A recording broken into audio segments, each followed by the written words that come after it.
the next question, this is from the foundation paper, it's question 1A, and as you can see here, I've got my notes here, but I'm just going to expand what I've done here so you can see this in a bit more detail.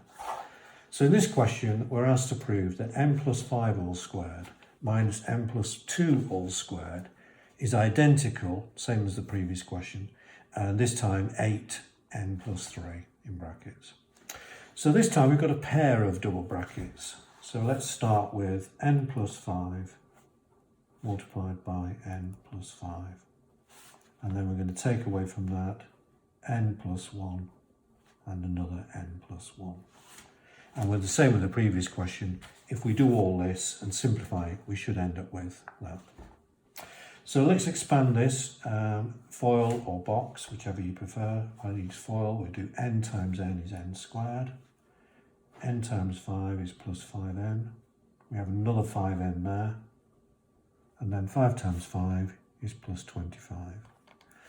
And if we tidy this up first before going to this one, we have n squared plus 10n plus 25. So that is this part fully expanded. The next thing then is to look at the second bracket, and for this one we're going to do n plus 1 and n plus 1 again, and again using FOIL, n times n is n squared, n times 1 is n, and then there's another n, 1 times n, and then 1 times 1 is 1. And again, if we tidy that up together, we end up with n squared plus 2n, combining these two together, plus 1. And that's our second bracket.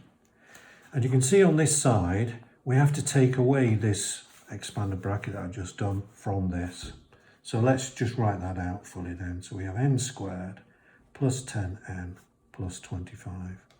And we're going to take away from that n squared plus 2n plus 1.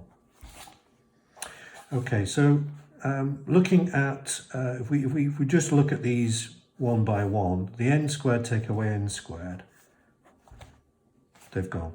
So we're left with them, if we look at 10n take away 2n, we have 8n. And then if we got 25 take away 1, we have 24.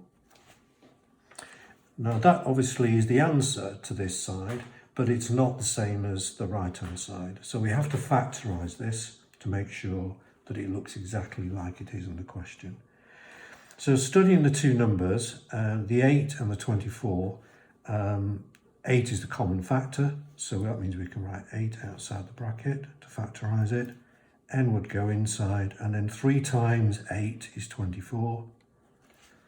And 8n plus 3 is what we've got in the question. So that proves that one.